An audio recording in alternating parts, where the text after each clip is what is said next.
నమస్కారం. నేను మీ సిరి. Welcome to నిన్ను కోరి. ఈరోజు కథ ప్రేమ చదరంగం ఎపిసోడ్ 60. రచించిన వారు బృందా గారు. ఇక కథలోకి వెళ్తే, ఇషాన్విని హత్తుకుని వెన్ను నిమురుతూ ఉండిపోయిన ఆదవ్ కాసేపటికి తన భుజాలు పట్టుకుని దూరం జరిపాడు. ఇషాన్వి నిర్లిప్తంగా చూస్తుంటే ఆమె మోముని దోసిలలోకి తీసుకుని నుదుటిన ముద్దు పెట్టుకున్నాడు. కళ్ళు మూసి తెరిచి మౌనంగా అతనికి దూరం జరిగింది ఇషాన్వి. బయటికి వెళ్ళి డిన్నర్ చేద్దాం పద, ఫ్రెష్ అప్ అడిగాడు ఆదవ్. నాకు ఆకలిగా లేదు, నువ్వు వెళ్తే వెళ్ళు. మార్నింగ్ నుండి ఏమీ తినకుండా ఉన్నావు. ఆకలి లేకుండా ఎందుకుంటుంది షో? కాస్త తిని రెస్ట్ తీసుకో. నాకు చాలా ఆకలిగా ఉంది, ప్లీజ్ వెళ్దాం. కొన్ని క్షణాలు మౌనంగా ఉన్న ఇషాన్వి చిన్నగా నిట్టూర్చి వాష్రూమ్లోకి వెళ్ళి ఫ్రెష్ అయ్యి తనతో పాటు రెస్టారెంట్కి బయలుదేరాడు ఆదవ్. వాళ్ళు వెళ్ళడం చూసిన భువనేశ్వరి కాసేపటికి డ్రైవర్ని తీసుకుని కారులో అనిక ఇంటికి బయలుదేరింది. కాసేపట్లో రెస్టారెంట్కి చేరుకున్నారు ఆదవ్, ఇషాన్వి.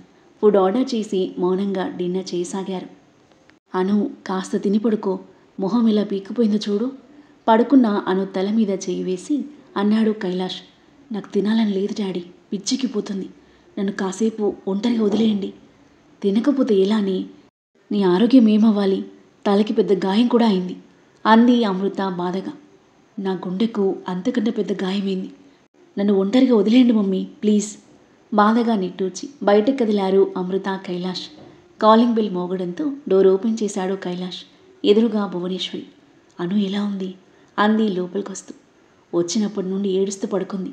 తినమని ఎంత బ్రతిమలాడినా అస్సలు తినట్లేదు అంది అమృత బాధగా. ముగ్గురు సోఫాలో కూర్చున్నారు.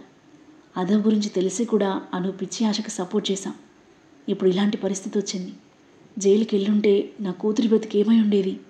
మేము ఎలా బ్రతికే వాళ్ళం వదినా? ఏడుస్తున్న అమృతను దగ్గరకు తీసుకుంది భువనేశ్వరి. అమృత, ఇప్పుడేం కాలేదు కదా, ఏడవకు, ఊరుకు.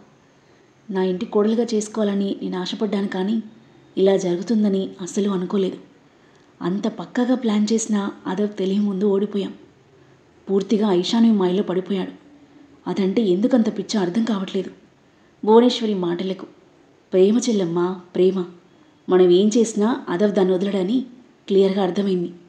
దాన్ని అల్లునికి దూరం చేయాలని ప్లాన్ చేస్తే ఆ ప్లాన్ మన మీదకి రివర్స్ అయింది. నా కూతురి మనసు ఇంకా క్షోభకు గురైంది. అనుని ఇలాగే వదిలేస్తే పిచ్చిదైపోతుంది. వెంటనే ఒక మంచి అబ్బాయిని చూసి పెళ్లి చేసేయాలి. కైలాష్ మాటలకు, పెళ్లి చేస్తారా? అను ఒప్పుకుంటుందా మరి అంది భువనేశ్వరి. ఒప్పుకోకపోతే ఒప్పించాలి, మనసు మార్చే ప్రయత్నం చేయాలి. భువనేశ్వరి కూడా ఇంకేం మాట్లాడలేక మౌనంగా ఉంది. అదవిచ్చిన షాక్ ట్రీట్మెంట్కి అనిక, అమృత, కైలాష్లతో పాటు తను కూడా బెదిరిపోయింది.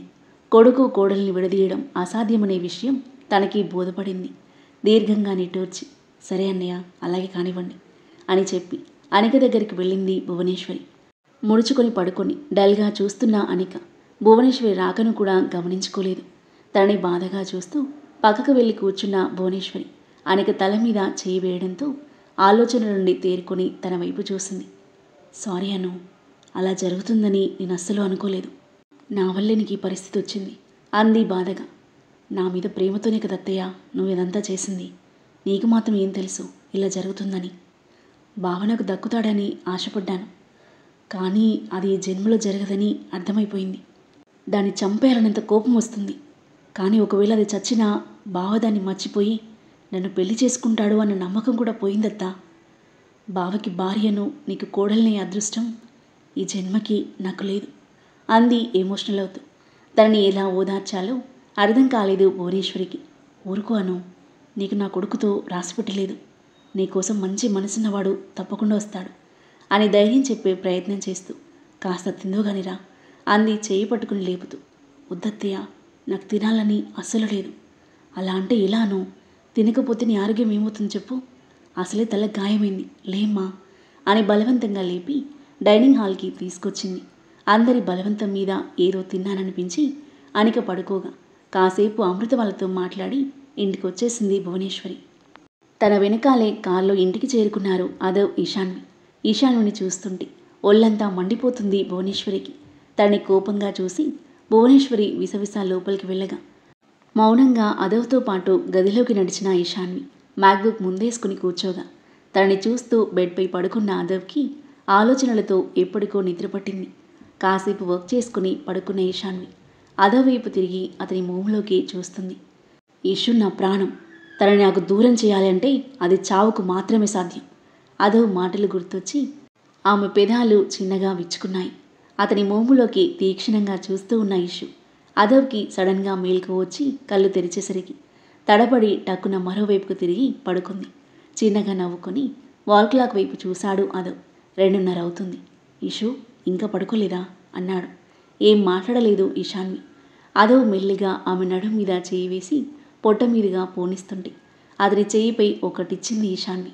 రాక్షసి, అంత గట్టిగా కొట్టావేంటే అంటూ మళ్ళీ పొట్ట చుట్టూ చేయి వేసి దగ్గరికి లాక్కున్నాడు. ఈడియట్, ఏం చేస్తున్నావు? వదులు అంది గింజుకుంటూ. వదలను. నువ్వు దూరంగా ఉంటే నిద్ర పట్టట్లేదే. నువ్వు నా నుండి దూరంగా వెళ్తున్నట్టు, నీకేదో అయినట్టు, ఏవో పీడకలలు, పిచ్చెక్కిపోతుంది. నన్ను వదిలి ఎక్కడికి వెళ్ళావు కదా? ఆందోళన ధ్వనించింది అతని స్వరంలో. ఈశాన్వి ప్రాణం చివుక్కుమంది. నిబ్బరంగా అలాగే ఉండిపోయింది. చెప్పిషు, నన్ను వదిలి వెళ్ళవు కదా? వెళ్ళేదాన్నైతే ఇప్పుడు నీ పక్కన ఉండేదాన్ని కాదు. నాకు నిద్ర వస్తుంది, డిస్టర్బ్ చేయకుండా పడుకో అని అతని చెయ్యిని విడిపించుకుని దూరం జరిగింది. థ్యాంక్స్ అన్నాడు ప్రేమగా. బట్ ఏదైనా ఒక లిమిట్ వరకే బేర్ చేస్తాను. వన్స్ ఆ లిమిట్ దాటితే నువ్వే కాదు, ఆ దేవుడు దిగొచ్చినా నన్ను వెళ్లకుండా ఆపలేడు. ఈశాన్వి మాటలకు భారంగా నిట్టూచి కొన్ని క్షణాలు తన వైపు చూసి కళ్ళు మూసుకున్నాడు అదవ్. మార్నింగ్ లేచి ఎవరి ఆఫీస్కి వాళ్ళు వెళ్ళిపోయారు. ఉదయం 11:30. గాఢ నిద్రలో ఉన్న అనిక సామ్రాట్ ఫోన్ చేయడంతో మేల్కొని కాల్ లిఫ్ట్ చేసి చెవి దగ్గర పెట్టుకుని కళ్ళు మూసుకుంది. గుడ్ మార్నింగ్ సామ్రాట్. మార్నింగ్ అనిక. మీ బావను ఈశాన్విని విడదీయడానికి మంచి ప్లాన్ దొరికింది ఉత్సాహంగా చెప్పాడు సామ్రాట్. మనం ఎన్ని ప్లాన్లు వేసినా వాళ్ళు విడిపోరు సామ్రాట్. నేను మా బావ మీద ఆశలు వదిలేసుకున్నాను. నువ్వు కూడా ఆ ఈశాన్వి మీద ఆశలు వదిలేసుకో, లేదంటే మా బావ చేతిలో చేస్తావు. ఏమైందనిక అలా మాట్లాడుతున్నావు? ఎక్కడున్నా నువ్వు ఇప్పుడు? మా ఇంట్లో. ఇంటికి వచ్చేసావా? రాలేదు, బావ గెంటేశాడు. వాట్? గెంటేశాడా? షాక్ అయిన సామ్రాట్. ఓకే, నేను ఇంటికి వచ్చి మాట్లాడతాను అని ఫోన్ పెట్టేసి వెంటనే అనిక ఇంటికి బయలుదేరాడు. కాసేపటికి తన ఇంటికి చేరుకున్నాడు. Hi uncle. హాయ్ అంటే గార్డెన్లో కూర్చున్న కైలాష్ అమృతులను పలకరిస్తూ దగ్గరికి వచ్చాడు. హాయ్ సామ్రాట్, రా కూర్చో అన్నాడు కైలాష్ డల్గా. ఏమైంది అంకుల్ అలా ఉన్నారు? అనిక కూడా చాలా డల్గా మాట్లాడింది. అదవ్ గెంటేశాడు అని ఏదేదో మాట్లాడుతుంది. ఏమైంది అంటూ ఫ్రెష్ అప్ అయి బయటకు వచ్చిన అనిక తలకున్న కట్టును చూసి, అనిక వాట్ హ్యాపెండ్? ఆ కట్టేంటి అంటూ లేచి ఆమె దగ్గరకు వచ్చాడు. అదంతా చాలా పెద్ద కథ సామ్రాట్, నేను చెప్తాను. ఏదో అనుకుంటే ఏదో అయింది అన్నాడు కైలాష్. ఏమైంది అంకుల్? అయోమయంగా చూస్తూ కూర్చున్నాడు సామ్రాట్. ముందు రోజు అనిక భువనేశ్వరి కలిసి వేసిన ప్లాన్ను, అదవ్ తమకిచ్చిన షాక్ను, వార్నింగ్ను క్లుప్తంగా వివరించాడు కైలాష్. షాక్తో దిమ్మ తిరిగిపోయింది సామ్రాట్కి. మై గాడ్, అంత జరిగిందా? అవును సామ్రాట్, చాలా సీరియస్ అయ్యాడు అదవ్. వాడి భార్య చెప్పాకే అనుని వదిలిపెట్టాడు. లేదంటే జైల్లో ఉండేది నా కూతురు. దాన్ని పోలీసులు లాక్కెళ్తుంటే మా గుండె విలువెల్లాడిపోయింది. చిన్నపిల్ల, అది ఇంతవరకు పడ్డ బాధ చాలు. నీ మాటలు విని అదవ్ తనకి దక్కుతాడేమో అని లేనిపోని ఆశలు పెంచుకుంది. ఆశ తీరేది కాదని అర్థమైపోయింది సామ్రాట్. తనని ఇలాగే ఉండనివ్వు. నువ్వు కూడా ఆ ఈశాన్విపై ఆశలు వదిలేసుకుంటే మంచిది. నీ మంచి కోరి చెప్తున్నాను. మమ్మల్ని వదిలేశాడు కానీ నిన్ను మాత్రం చంపినా చంపేస్తాడు. అంత పిచ్చివాడికి ఆ ఈశాన్వి అంటే అన్నాడు కైలాష్. సామ్రాట్కి మెంటలెక్కిపోతున్నట్టుగా ఉంది. అదవ్ తనని చిత్తకొట్టి వార్నింగ్ ఇచ్చిన సంఘటన గుర్తుకొచ్చి అతని రక్తం సలసలా మరిగిపోతుంది. అనిక ద్వారా ఈశాన్విని అదవ్కి దూరం చేయాలనుకున్న అతని ప్లాన్ అట్టర్ ఫ్లాప్ కావడంతో ఏం చేయాలో అర్థం కాక పిచ్చెక్కిపోతున్నట్టుగా ఉంది. అంతలోనే వివేక్ చెప్పిన ప్లాన్ గుర్తుకొచ్చి అతని పెదవులపై ఈవిల్ స్మైల్ చేరింది. ఇంతవరకు మీరు వేసిన ప్లాన్ వల్ల సాధ్యం కానిది ఈ ఒక్క ప్లాన్తో సాధ్యమవుతుంది. ఈశాన్వి అత్తింటి నుండి వెళ్ళిపోయే సమయం ఆసన్నమైంది అని లోపల అనుకుంటూ ఉన్న సామ్రాట్ తనని చూస్తున్న ముగ్గురిని చూసి వెంటనే నార్మల్గా నటిస్తూ, ఇట్స్ ఓకే అంకుల్, మన ప్రయత్నం మనం చేశాం కానీ వర్కౌట్ కాలేదు. అనిక, ఆర్ యు ఓకేనా అని అడిగాడు కన్సర్న్గా. ఓకే అన్నట్టుగా చిన్నగా తలాడించింది. అవుననిక, మీ అత్తయ్య ఇష్యూతో అంత హార్ష్గా బిహేవ్ చేసినా ఇంట్లో నుండి వెళ్ళిపోమన్నా కూడా వెళ్లకుండా అలాగే ఉందా అడిగాడు సామ్రాట్ అమృత ఇచ్చిన కాఫీ అందుకుంటూ. అవును సామ్రాట్, దానికి సెల్ఫ్ రెస్పెక్ట్ చాలా ఎక్కువ. వెళ్ళిపోతుందేమో అనుకున్నాను కానీ అత్తయ్య ఎన్ని మాటలన్నా గెంటేలను చూసినా వెళ్ళలేదు. నాకు అదే షాకింగ్గా ఉంది. దాని ప్లేస్లో నేనుంటే అస్సలు ఉండేదాన్ని కాదు. బావంటే దానికి కూడా ఇష్టం మొదలైనట్టుంది. అనిక మాటలకు అసహనంగా చూసింది అమృత. వాళ్ళిద్దరూ మొగుడు పిల్లలను కోపం ఎన్నాళ్ళనుంటుంది? అసలే మీ బావకి అదంటే ప్రాణం. ఆ ప్రేమకు దానికి ఇష్టం కలగకుండా ఎలా ఉంటుంది? వాళ్ళ గురించి ఆలోచించడం మానే. వాడికన్నా మంచి సంబంధం తీసుకొచ్చి నీకు పెళ్లి చేస్తాను. బాబు సామ్రాట్, నువ్వు కూడా వాళ్ళ టాపిక్ దాని దగ్గర తీసి దాని మనసును బాధ పెట్టకు అంది అమృత. అలాగే ఆంటీ, తప్పకుండా. కాఫీ ఫినిష్ అవ్వడంతో బాయ్ అనిక, టేక్ కేర్ అని చెప్పి ఆంటీ అంకుల్ వెళ్ళొస్తాను అన్నాడు సామ్రాట్ చైర్ల నుండి లేస్తూ. లంచ్ చేసి వెళ్ళు సామ్రాట్ అంది అమృత. ఇంపార్టెంట్ వర్క్ ఉందా ఆంటీ, వెళ్ళాలి. మళ్ళీ వచ్చినప్పుడు తప్పకుండా చేస్తాను అని చెప్పి కారులో స్టార్ట్ అయిన సామ్రాట్ కొద్ది దూరంలో కారాపి ఫ్రస్ట్రేషన్తో కార్ స్టీరింగ్ కేసి గట్టిగా కొట్టాడు. ఇష్యూపై ఆశలు వదిలేసుకోవాలా? అది అస్సలు జరగని పని. ఈసారి పక్కాగా ప్లాన్ చేయాలి అనుకుంటూ కార్ స్టార్ట్ చేసుకుని వెళ్ళిపోయాడు.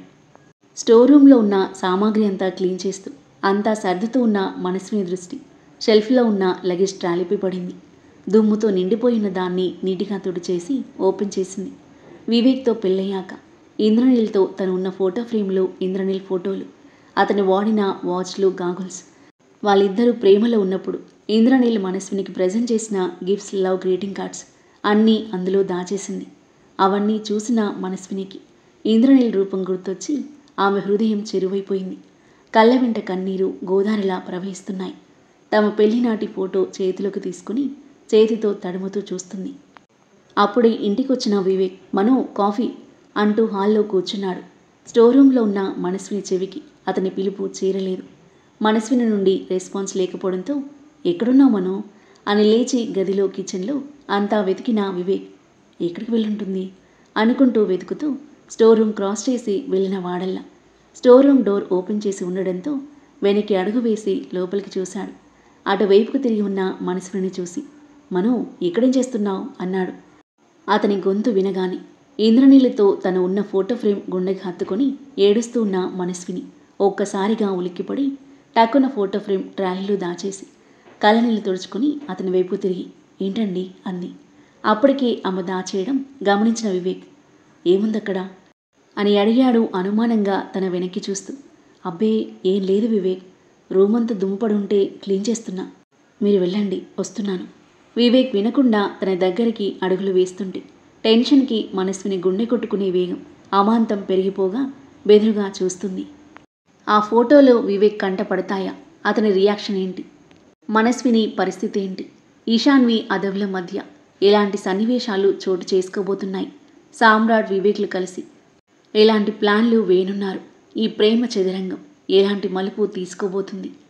అద్భుతమైన కథనంతో ఊహకందని మలుపులతో మనసును హత్తుకునే సన్నివేశాలతో ఎంతో ఆసక్తిగా సాగి ఈ కథ యొక్క నెక్స్ట్ ఎపిసోడ్ కోసం మన నెక్స్ట్ వీడియో చూడండి. కథ నచ్చితే లైక్ చేయండి. ఈ కథపై మీ అభిప్రాయాన్ని తప్పకుండా కామెంట్ చేయండి. మరిన్ని ఇలాంటి ఇంట్రెస్టింగ్ స్టోరీస్ కోసం మన ఛానల్ని సబ్స్క్రైబ్ చేయండి. Thank you for listening.